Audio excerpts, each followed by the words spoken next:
Sir ಈಗ ನಿನ್ನೆ ರಾಜ್ಯ ಸರ್ಕಾರದಲ್ಲಿ ಏನೂ ಇಲ್ಲ, ಖಾಲಿ ಡಬ್ಬ ಆಗಿದೆ ಅಂತ ಹೇಳಿ ಒಂದು ಖಾಲಿ ಟ್ರಂಕ್ನ ಹಿಡ್ಕೊಂಡು ಸಂಸತ್ತಿಗೆ ಸುರಿ ಪ್ರತಿಭಟನೆ ಮಾಡಿದ್ರು. ಅವ್ರನ್ನೂ ಕೂಡ ರಾಜ್ಯ ಸರ್ಕಾರ ಅರೆಸ್ಟ್ ಮಾಡೋದು ಎಷ್ಟು ಮಟ್ಟಿಗೆ ಸರಿ ಅಂತ? ಹಾಗೆ ರಾಜ್ಯ ಸರ್ಕಾರದ ಯಾರು ಕ್ಲೀನ್ ಎತ್ತವಾಗಿಲ್ಲ ಅಂತ ನೋಡಿ, ಅವರು ಒಟ್ಟಾರೆ ಆ ಸರ್ಕಾರದ ವೈಫಲ್ಯಗಳನ್ನು ಮುಚ್ಚಿಟ್ಕೋಲಿಕ್ಕೆ ಮತ್ತು ಸುಳ್ಳು ಒಂದು ಮಾಹಿತಿಗಳನ್ನು ಕೊಡೋದು. ನಮ್ಮಲ್ಲಿ ಸಾಕಷ್ಟು ದುಡ್ಡಿದೆ, ನಾವು ಅಭಿವೃದ್ಧಿ ಅಂತ ಶೂನ್ಯ ಏನು ಅಂದ್ರೆ ಮೇಜರ್ ಏನಾದ ಇರಿಗೇಷನ್ನು ಇಂಥವು ಯಾವ ರಾಜ್ಯಕ್ಕೆ ಅತ್ಯಂತ ಪ್ರಮುಖವಾದಂಥ ಇವತ್ತು ಆಲ್ಮಟ್ಟಿ ಯೋಜನೆಗೆ ಏನು ಹಣನೇ ಕೊಟ್ಟಿಲ್ಲ. ರಾಜ್ಯಪಾಲರ ವಂದನಾ ನಿರ್ಣಯದಲ್ಲಿಯೂ ಸಹಿತ ಮುಖ್ಯಮಂತ್ರಿಗಳು ಮತ್ತು ಸರ್ಕಾರ ನಾವು ಕೃಷ್ಣ ಕೊಳ್ಳಕ್ಕೆ ಎಷ್ಟು ಹಣ ಕೊಡ್ತೀವಿ, ಅದನ್ನು ಯಾವ ಆದ್ಯತೆಯಿಂದ ಮುಗಿಸ್ತೀವಿ ಅನ್ನೋಂಥ ಯಾವುದೇ ಸ್ಪಷ್ಟ ಗುರಿ ಇಲ್ಲ. ಕಾವೇರಿ ಬಗ್ಗೆ ಮಾತಾಡಿಲ್ಲ, ಬರೇ ಅದೇ ಗ್ಯಾರಂಟಿ ಬಿಟ್ಟರೆ ಕೇಂದ್ರ ಸರ್ಕಾರವನ್ನು ನರೇಂದ್ರ ಮೋದಿ ಟೀಕೆ ಮಾಡೋದು ಬಿಟ್ಟರೆ ರಾಜ್ಯಪಾಲರ ವಂದನಾ ನಿರ್ಣಯದಲ್ಲಿ ಏನೂ ಇಲ್ಲ. ಇದರ ಅರ್ಥ ಏನೂ ಇಲ್ಲ ಅಂದರೆ ರಾಜ್ಯದ ಬೊಕ್ಕಸ ಖಾಲಿಯಾಗಿದೆ. ಯಾವ ನೋಡ್ರಿ, ಇವತ್ತು ಅಲ್ಪಸಂಖ್ಯಾತ ಮುಸ್ಲಿಮರ ಒಂದು ಸಾಲದ ಬಡ್ಡಿ ಮನ್ನಾ ಮಾಡ್ತಾರೆ, ಆದ್ರೆ ಉಳಿದ ಎಲ್ಲ ಹಿಂದುಳಿದ ವರ್ಗದವ್ರು ಮತ ಹಾಕಿಲ್ವಾ? ಇವ್ರಿಗೆ ದಲಿತ ಹಾಕಿಲ್ವ? ಇವ್ರಿಗೆಲ್ಲ ವರ್ಗದ ಜನ ಹಾಕ್ಯಾರಿಲ್ಲೋ? ಮತ್ತು ಎಲ್ಲ ಜನರು ಬಡವರು ಅದಾರ. ಮಾಡೋದಿದ್ರೆ ಎಲ್ಲರಿಗೂ ಸಮಾನವಾಗಿ ಬಡ್ಡಿ ಮನ್ನಾ ಮಾಡಬೇಕಾಗಿತ್ತು. ಒಂದೇ ಸಮುದಾಯವನ್ನು ಖುಷಿ ಪಡಿಸಲಿಕ್ಕೆ ಇವತ್ತು ಸ್ವತಃ ಸಿದ್ದರಾಮಯ್ಯನವರು ತಮ್ಮ ಜನಾಂಗಕ್ಕೂ ಸಹ ಏನು ಮಾಡ್ತಾ ಇಲ್ಲ. ಖಾಲಿ ಟ್ರಂಕ್ ಹಿಡ್ಕೊಂಡು ಏನು ತಪ್ಪೇನೈತೆ? ಖಾಲಿ ಟ್ರಂಕ್ ಇವ್ರು ಚಂಬು ಹಿಡ್ಕೊಂಡು ಅಡ್ಡಾಡಿದಾರಲ್ರಿ. 40% CM ಅಂತೇಳಿ ನಮ್ಮ ಬೊಮ್ಮಾಯರ ಬಗ್ಗೆ ರಸ್ತೆಗಳಲ್ಲಿ ಕಂಪೌಂಡ್ ವಾಲ್ಗಳ ಮೇಲೆ ಎಲ್ಲ ಬರೆದ್ರು. ಇವತ್ತು ಚಂಬು ಹಿಡ್ಕೊಂಡು ಇವರು ಅಡ್ಡಾಡಿದ್ರು. ಇವತ್ತು ಲೋಕಸಭೆಯಲ್ಲಿ ನೋಡ್ರಿ, ಚರ್ಚೆನೇ ಮಾಡ್ತಾ ಇಲ್ಲ ರಾಹುಲ್ ಗಾಂಧಿ. ಯಾವುದೂ ಸಂಬಂಧ ಇಲ್ಲಾರಂಥ ಒಂದು ಪುಸ್ತಕ ಇನ್ನೂ ಬಿಡುಗಡೆನೇ ಆಗಿಲ್ಲ. ಅದ್ರ ಕಂಟೆಂಟ್ಸ್ ಏನು ಅನ್ನೋದೇ ಗೊತ್ತಿಲ್ಲ. ಇವತ್ತು ಹಿಂದಿನ ನಮ್ಮ ಏನು ವಾಯುಸೇನಾದ ಮುಖ್ಯಸ್ಥರು ನಮಗೆ ಅಧಿಕಾರ ಕೊಟ್ಟರು ಅಂತ ಹೇಳಿ ಪ್ರಧಾನ ಹೌದು, ಮತ್ತು ಒಂದು ಮಿಲಿಟ್ರಿಯವರಿಗೆ ಫ್ರೀ ಹ್ಯಾಂಡ್ ಕೊಟ್ಟಿದ್ದಾರೆ ಪ್ರಧಾನಮಂತ್ರಿಗಳು. ಅದರ ಅರ್ಥ ಏನು? ನೀವು ಏನು ಬೇಕಾದ ಆ್ಯಕ್ಷನ್ ಮಾಡ್ರಪ್ಪ ಅನ್ನಂಗೆ. ಅದನ್ನು ತಪ್ಪು ಆ ಜನರಲ್ಲಿ ಮೂಡಿಸ್ಲಿಕ್ಕೆ ಮತ್ತು ಇವ್ರದೆಲ್ಲ ಇತಿಹಾಸ ನೆರವಿಂದ ಹಿಡಿದು ಇಲ್ಲಿಯವರೆಗೇನೆ ಇವ್ರ ಇತಿಹಾಸ ಏನು, ಇವ್ರ ಅಕ್ರಮ ಸಂಬಂಧಗಳೇನು ಒಂದು ಈ ದೇಶದಲ್ಲಿ ಚರ್ಚೆ ಆಗ್ಬೇಕಾಗ್ತದೆ. ಯಾವ ದೇಶದ ರಕ್ಷಣೆ ಬಗ್ಗೆ ಬಂದಾಗ, ವಿದೇಶಕ್ಕೆ ಹೋದಾಗ ರಾಹುಲ್ ಗಾಂಧಿ ಭಾರತದ ವಿರುದ್ಧ ಮಾತಾಡ್ತಾರಲ್ಲ, ಇಂಥ ಒಬ್ಬ ವಿರೋಧ ಪಕ್ಷ ನಾಯಕ ಸಿಕ್ಕಿದ್ದು ನಮ್ಮ ದೇಶದ ದುರಂತ. ಅದರ ಪೀಳಿಗೆನೇ ಇವು ಎಲ್ಲ ಕರ್ನಾಟಕದಾಗ ಇವು ಅದ್ರ ಸಂತತಿನೇ ಇಲ್ಲೂ ಕರ್ನಾಟಕದಲ್ಲಿ ಈ ರೀತಿ ಟ್ರಂಕ್ ಖಾಲಿ ಹಿಡ್ಕೊಂಡು ಮೋದಿ ಕಡೆ ಏನಾದ್ರು ಹೋಗ್ಲಿ, ಅದು ತುಂಬಿಸ್ಕೊಂಡು ಬರ್ಲಿ, ಅವ್ರಿಗೆ ಅಲ್ಲಿ ಹೋಗಿ ಕೇಳೋಂತ ದಮ್ ಇಲ್ಲ ಅಂತ ಹೇಳ್ತಾರೆ. ನೋಡಿ, ರಾಜ್ಯ ಸರ್ಕಾರದ್ದು ಪಾಲಿದೆ ಮೆಟ್ರೋದಲ್ಲಿ. ರಾಜ್ಯ ಸರ್ಕಾರ ಬಿಟ್ಟು ಬರೀ ಕೇಂದ್ರ ಸರ್ಕಾರ. ಇವತ್ತು ಇಂಡಿಯನ್ ರೈಲ್ವೆ ಪೂರ್ತಿ ಭಾರತ ಸರ್ಕಾರದಲ್ಲಿ, ಮೆಟ್ರೋದಲ್ಲಿ ಶೇರಿಂಗ್ ಇದೆ ಕರ್ನಾಟಕ ಮತ್ತು ಗೌರ್ಮೆಂಟ್ ಆಫ್ ಇಂಡಿಯಾ. ಇವರೇ ಶಿಫಾರಸ್ ಮಾಡ್ಯಾರ ಏರ್ಸ್ಬೇಕಂತೇಳಿ. ಯಾಕಂದ್ರೆ ಇವ್ರು ದುಡ್ಡು ಕೊಡೋದು ಆಗಲಾಗೈತಿ. ಅದಕ್ಕೆ ಇವ್ರು ತಪ್ಪು ಮಾಡಿದ್ದಕ್ಕೆ ತೇಜಸ್ ಸೂರ್ಯ ಇವತ್ತು ಪ್ರತಿಭಟನೆ ಮಾಡ್ಯಾರ. ಆ ತೇಜಸ್ ಸೂರ್ಯನ ಒಬ್ಬ MP ಅವ್ರನ್ನ ಅರೆಸ್ಟ್ ಮಾಡೋದು, ಅವ್ರ ಖಾಲಿ ಡಬ್ಬ ಯಾವ ಇದ್ರ ಮ್ಯಾಗ ಅರೆಸ್ಟ್ ಮಾಡಿದ್ರಿ? ಯಾವ ಸಾಮಾನ್ಯವಾಗಿ ಯಾವುದೇ ಹೋರಾಟಗಾರನ್ನ ಕರ್ಕೊಂಡು ಹೋಗ್ತಾರ, ಬಸ್ನ ಕರ್ಕೊಂಡು ಹೋಗ್ತಾರ, ಪೊಲೀಸ್ ಸ್ಟೇಷನ್ ಕುಂಡ್ರಿಸ್ತಾರ, ದೋಸೆ ಇಡ್ಲಿ ವಡ ತಿನ್ನಿಸಿ ಕಳಿಸ್ತಾರೆ. ಇದು ಹೋರಾಟ. ಇವತ್ತೇನು ಭಾಳ ಹೋರಾಟ. ಹಿಂದಿನಾಗ ನಮ್ಮ ಸ್ವಾತಂತ್ರ್ಯ ಹೋರಾಟಗಾರರು ಏನು ಜೈಲಿಗೆ ಹೋಗ್ತಿದ್ರು, ಇವ್ರು ಎಲ್ಲೇ ಪೊಲೀಸ್ ಸ್ಟೇಷನ್ಗೆ ಹೋಗ್ತಾರ, ಯಾವ ಹೋಟೆಲ್ದಾಗ ಇಡ್ಲಿ ಚಲೋ ಇರ್ತೈತಿ, ಯಾವ ಹೋಟೆಲ್ದಾಗ ಉತ್ತಪ್ಪ ಐತಿ ತಿಂದು ಬರುವಂಥ ಹೋರಾಟ ಐತೆ. ಅದಕ್ಕೆ ಈ ಹೋರಾಟವನ್ನು ಹತ್ತಿಕ್ಕುದು ಬದಲಿ ಸಿದ್ದರಾಮಯ್ಯ ಸರ್ಕಾರ ಆತ್ಮಾವಲೋಕನ ಮಾಡ್ಕೊಳ್ಳಿ. ನಾವು ನಿಜವಾಗಿಯೂ ಗ್ಯಾರಂಟಿ ಕೊಟ್ಟಿದ್ರಿಂದ ಸರ್ಕಾರದ ಪರಿಸ್ಥಿತಿ ಸರಿ ಇದೆ ಅನ್ನೋದು. ಇದನ್ನ ಯಾವ ರೀತಿ ನೋಡ್ರಿ, ಈಗ 5,000 ಕೋಟಿ ರೂಪಾಯಿ ನಮ್ಮ ಮಹಿಳಾ ಮತ್ತು ಮಕ್ಕಳ ಕಲ್ಯಾಣದ ಮಂತ್ರಿ ಇನ್ನ ಲೆಕ್ಕ ಕೊಡಕ್ತಾ ಇರಲ್ಲ. ನಮ್ಮ ತೆಂಗಿನಕಾಯಿ ಅವ್ರು ಕೇಳಿದಾರಲ್ಲ, ಇನ್ನೂ ಒಂದ್ ತಿಂಗಳದ ಹಾರ್ಸ್ಯಾರ. ಒಂದ್ ತಿಂಗಳದ ಹೆಣ್ಮಕ್ಳಿಗೆ 5,000 ಕೋಟಿ ಕೊಡ್ಬೇಕಾಗಿತ್ತು, ಕೊಟ್ಟಿಲ್ಲ. ಕುಮಾರ್ ಹೊಡೆದ್ರು, ಯಾರೋ ಒಬ್ರು ಹೊಡೆದಾರ.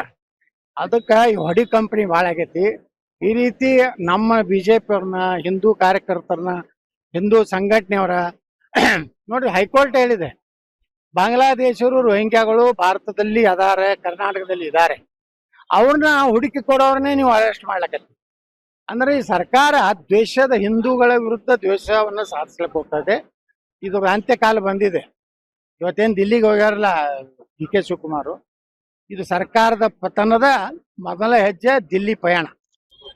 ಸರ್ ಈಗ ನಿನ್ನೆ ರಾಜ್ಯ ಸರ್ಕಾರದಲ್ಲಿ ಏನೂ ಇಲ್ಲ, ಖಾಲಿ ಡಬ್ಬ ಆಗಿದೆ ಅಂತ ಹೇಳಿ ಒಂದು ಖಾಲಿ ಟ್ರಂಕ್ ನ ಹಿಡ್ಕೊಂಡು ಸಂಸತ್ತಿಗೆ ಸುರಿ ಪ್ರತಿಭಟನೆ ಮಾಡಿದ್ರು. ಅವ್ರನ್ನೂ ಕೂಡ ರಾಜ್ಯ ಸರ್ಕಾರ ಅರೆಸ್ಟ್ ಮಾಡೋದು ಎಷ್ಟು ಮಟ್ಟಿಗೆ ಸರಿ? ಹಾಗೆ ರಾಜ್ಯ ಸರ್ಕಾರದ ಯಾರು ಕ್ಲೀನ್ ಎತ್ತವಾಗಿಲ್ಲ ಅಂತ ನೋಡಿ, ಅವರು ಒಟ್ಟಾರೆ ಆ ಸರ್ಕಾರದ ವೈಫಲ್ಯಗಳನ್ನು ಮುಚ್ಚಿಟ್ಕೋಲಿಕ್ಕೆ ಮತ್ತು ಸುಳ್ಳು ಒಂದು ಮಾಹಿತಿಗಳನ್ನು ಕೊಡೋದು. ನಮ್ಮಲ್ಲಿ ಸಾಕಷ್ಟು ದುಡ್ಡಿದೆ, ನಾವು ಅಭಿವೃದ್ಧಿ ಅಂತ ಶೂನ್ಯ ಏನು ಅಂದ್ರೆ ಮೇಜರ್ ಏನದ ಇರಿಗೇಷನ್ನು ಇಂಥವು ಯಾವ ರಾಜ್ಯಕ್ಕೆ ಅತ್ಯಂತ ಪ್ರಮುಖವಾದಂಥ ಇವತ್ತು ಆಲ್ಮಟ್ಟಿ ಯೋಜನೆಗೆ ಏನು ಹಣನೇ ಕೊಟ್ಟಿಲ್ಲ. ರಾಜ್ಯಪಾಲರ ವಂದನಾ ನಿರ್ಣಯದಲ್ಲಿಯೂ ಸಹಿತ ಮುಖ್ಯಮಂತ್ರಿಗಳು ಮತ್ತು ಸರ್ಕಾರ ನಾವು ಕೃಷ್ಣಾ ಕೊಳ್ಳಕ್ಕೆ ಎಷ್ಟು ಹಣ ಕೊಡ್ತೀವಿ, ಅದನ್ನು ಯಾವ ಆದ್ಯತೆಯಿಂದ ಮುಗಿಸ್ತೀವಿ ಅನ್ನೋಂಥ ಯಾವುದೇ ಸ್ಪಷ್ಟ ಗುರಿ ಇಲ್ಲ. ಕಾವೇರಿ ಬಗ್ಗೆ ಮಾತಾಡಿಲ್ಲ, ಬರೇ ಅದೇ ಗ್ಯಾರಂಟಿ ಬಿಟ್ಟರೆ ಕೇಂದ್ರ ಸರ್ಕಾರವನ್ನು ನರೇಂದ್ರ ಮೋದಿಯನ್ನು ಟೀಕೆ ಮಾಡೋದು ಬಿಟ್ಟರೆ ರಾಜ್ಯಪಾಲರ ವಂದನಾ ನಿರ್ಣಯದಲ್ಲಿ ಏನೂ ಇಲ್ಲ. ಇದರ ಅರ್ಥ ಏನೂ ಇಲ್ಲ ಅಂದರೆ ರಾಜ್ಯದ ಬೊಕ್ಕಸ ಖಾಲಿಯಾಗಿದೆ. ಯಾವ ನೋಡ್ರಿ, ಇವತ್ತು ಅಲ್ಪಸಂಖ್ಯಾತ ಮುಸ್ಲಿಮರ ಒಂದು ಸಾಲದ ಬಡ್ಡಿ ಮನ್ನಾ ಮಾಡ್ತಾರೆ, ಆದ್ರೆ ಉಳಿದ ಎಲ್ಲ ಹಿಂದುಳಿದ ವರ್ಗದವ್ರು ಮತ ಹಾಕಿಲ್ವಾ? ಇವ್ರಿಗೆ ದಲಿತ ಹಾಕಿಲ್ವ? ಇವ್ರಿಗೆ ಎಲ್ಲ ವರ್ಗದ ಜನ ಹಾಕ್ಯಾರಿಲ್ಲೋ? ಮತ್ತು ಎಲ್ಲ ಜನರು ಬಡವರು ಅದಾರ. ಮಾಡೋದಿದ್ರೆ ಎಲ್ಲರಿಗೂ ಸಮಾನವಾಗಿ ಬಡ್ಡಿ ಮನ್ನಾ ಮಾಡಬೇಕಾಗಿತ್ತು. ಒಂದೇ ಸಮುದಾಯವನ್ನು ಖುಷಿ ಪಡಿಸಲಿಕ್ಕೆ ಇವತ್ತು ಸ್ವತಃ ಸಿದ್ದರಾಮಯ್ಯನವರು ತಮ್ಮ ಜನಾಂಗಕ್ಕೂ ಸಹ ಏನು ಮಾಡ್ತಾ ಇಲ್ಲ. ಖಾಲಿ ಟ್ರಂಕ್ ಹಿಡ್ಕೊಂಡು ಏನು ತಪ್ಪೇನೈತೆ? ಖಾಲಿ ಟ್ರಂಕ್ ಇವ್ರು ಚಂಬು ಹಿಡ್ಕೊಂಡು ಅಡ್ಡಾಡಿದಾರಲ್ರಿ. 40% CM ಅಂತೇಳಿ ನಮ್ಮ ಬೊಮ್ಮಾಯರ ಬಗ್ಗೆ ರಸ್ತೆಗಳಲ್ಲಿ ಕಾಂಪೌಂಡ್ ವಾಲ್ಗಳ ಮೇಲೆ ಎಲ್ಲ ಬರೆದ್ರು. ಇವತ್ತು ಚಂಬು ಹಿಡ್ಕೊಂಡು ಇವರು ಅಡ್ಡಾಡಿದ್ರು. ಇವತ್ತು ಲೋಕಸಭೆಯಲ್ಲಿ ನೋಡ್ರಿ ಚರ್ಚೆನೇ ಮಾಡ್ತಾ ಇಲ್ಲ ರಾಹುಲ್ ಗಾಂಧಿ. ಯಾವುದೂ ಸಂಬಂಧ ಇಲ್ಲಾರಂಥ ಒಂದು ಪುಸ್ತಕ ಇನ್ನೂ ಬಿಡುಗಡೆನೇ ಆಗಿಲ್ಲ. ಅದ್ರ ಕಂಟೆಂಟ್ಸ್ ಏನು ಅನ್ನೋದೇ ಗೊತ್ತಿಲ್ಲ. ಇವತ್ತು ಹಿಂದಿನ ನಮ್ಮ ಏನು ವಾಯುಸೇನಾದ ಮುಖ್ಯಸ್ಥರು ನಮಗೆ ಅಧಿಕಾರ ಕೊಟ್ಟರು ಅಂತ ಹೇಳಿ ಹೌದು, ಮತ್ತು ಒಂದು ಮಿಲಿಟ್ರಿಯವರಿಗೆ ಫ್ರೀ ಹ್ಯಾಂಡ್ ಕೊಟ್ಟಿದ್ದಾರೆ ಪ್ರಧಾನಮಂತ್ರಿಗಳು. ಅದರ ಅರ್ಥ ಏನು? ನೀವು ಏನು ಬೇಕಾದ ಆ್ಯಕ್ಷನ್ ಮಾಡ್ರಪ್ಪ ಅನ್ನಂಗೆ. ಅದನ್ನು ತಪ್ಪು ಆ ಜನರಲ್ಲಿ ಮೂಡಿಸ್ಲಿಕ್ಕೆ ಮತ್ತು ಇವ್ರದೆಲ್ಲ ಇತಿಹಾಸ ನೆಹರುವಿಂದ ಹಿಡಿದು ಇಲ್ಲಿಯವರೆಗೇನೆ ಇವ್ರ ಇತಿಹಾಸ ಏನು, ಇವ್ರ ಅಕ್ರಮ ಸಂಬಂಧಗಳೇನು ಒಂದು ಈ ದೇಶದಲ್ಲಿ ಚರ್ಚೆ ಆಗ್ಬೇಕಾಗ್ತದೆ. ಯಾವ ದೇಶದ ರಕ್ಷಣೆ ಬಗ್ಗೆ ಬಂದಾಗ ವಿದೇಶಕ್ಕೆ ಹೋದಾಗ ರಾಹುಲ್ ಗಾಂಧಿ ಭಾರತದ ವಿರುದ್ಧ ಮಾತಾಡ್ತಾರಲ್ಲ, ಇಂಥ ಒಬ್ಬ ವಿರೋಧ ಪಕ್ಷ ನಾಯಕ ಸಿಕ್ಕಿದ್ದು ನಮ್ಮ ದೇಶದ ದುರಂತ. ಅದರ ಪೀಳಿಗೆನೇ ಇವು ಎಲ್ಲ ಕರ್ನಾಟಕದಾಗ ಇವು ಅದ್ರ ಸಂತತಿನೇ ಇಲ್ಲೂ ಕರ್ನಾಟಕದಲ್ಲಿ ಈ ರೀತಿ ಟ್ರಂಕ್ ಖಾಲಿ ಹಿಡ್ಕೊಂಡು ಮೋದಿ ಕಡೆ ಏನಾದ್ರು ಹೋಗ್ಲಿ, ಅದು ತುಂಬಿಸ್ಕೊಂಡು ಬರ್ಲಿ, ಅವ್ರಿಗೆ ಅಲ್ಲಿ ಹೋಗಿ ಕೇಳೋಂತ ದಮ್ ಇಲ್ಲ ಅಂತ ಹೇಳ್ತಾರೆ. ನೋಡಿ, ರಾಜ್ಯ ಸರ್ಕಾರದ್ದು ಪಾಲಿದೆ ಮೆಟ್ರೋದಲ್ಲಿ. ರಾಜ್ಯ ಸರ್ಕಾರ ಬಿಟ್ಟು ಬರೀ ಕೇಂದ್ರ ಸರ್ಕಾರ. ಇವತ್ತು ಇಂಡಿಯನ್ ರೈಲ್ವೆ ಪೂರ್ತಿ ಭಾರತ ಸರ್ಕಾರದಲ್ಲಿ. ಮೆಟ್ರೋದಲ್ಲಿ ಶೇರಿಂಗ್ ಇದೆ ಕರ್ನಾಟಕ ಮತ್ತು ಗೌರ್ಮೆಂಟ್ ಆಫ್ ಇಂಡಿಯಾ.